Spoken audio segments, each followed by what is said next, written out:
என்னை வளர்த்த தாயான தமிழ் தாயையும் வணங்கி அன்பெனும் பயிரை ஒவ்வொரு இளைஞரின் மனதிலும் விதைக்க வந்துள்ளேன்.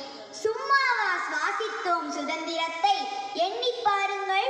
ஒரு புறம் அண்ணல் காந்தியுடன் இணைந்து அகிம்சை வழியில் போராட்டம், மறுபுறம் தோட்டாவை எதிர்த்த சுபாஷுடன் இணைந்து அதிரடி போராட்டம், கண்டம் கடந்து கப்பல் ஓட்டிய வீர தமிழரின் மனதிலும் சிறையின் படியேறி தடியில் அடிவாங்கி யுத்தம் செய்து ரத்தம் சிந்திய தலைவர்கள் அனைவரின் சிந்தையிலும் நிரம்பியிருந்தது என்ன தெரியுமா?